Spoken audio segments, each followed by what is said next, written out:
আসসালামু আলাইকুম রহমতুল্লাহ বারাকাতু। দেখুন, চরমোনাই পীর বলছে এক উক্ত নামাজ কাজা করলে এক হুব্বা দুযোগে থাকতে হবে, অথচ কোরআন সুন্না এমন কোনো কথা লিপিবদ্ধ নয়, জাল জয়ীফ হাদিস দ্বারা প্রমাণিত নয়। বিশেষজ্ঞ আলেমদের মতামত, এই এক ওয়াক্ত নামাজ ইচ্ছা করিয়া কাজা করলে এক হুব্বা জাহান্নাম।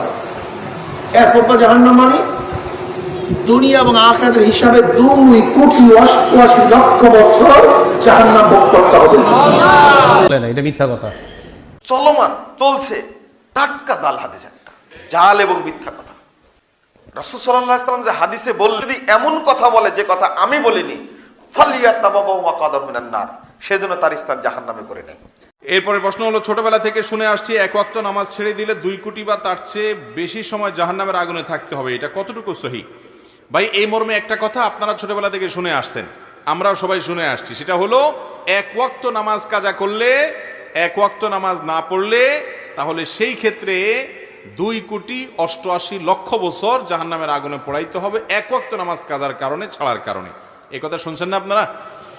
তো এই বিষয়টি আসলে যেই বর্ণনাতে পাওয়া যায়, সেই বর্ণনাতে 80 হুকবার কথা বলা হয়েছে, 80 হুকবাকে যোগ বিয়োগ করে 2,88,00,000 বছর বের করা হয়েছে।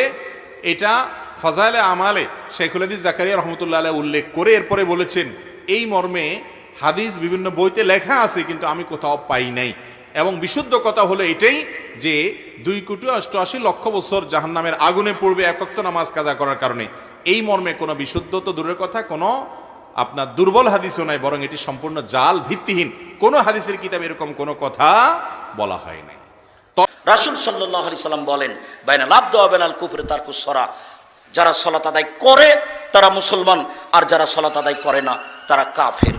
রাসূল সাল্লাল্লাহু আলাইহি সাল্লাম এক বৈঠকে বলেন, মান তারাকা সালাতা মুতাআম্মিদান ফাকাদ কাফারা, কেউ যদি ইচ্ছাকৃত সালাত ছেড়ে দেয় তাহলে সে কাফের হয়ে গেল।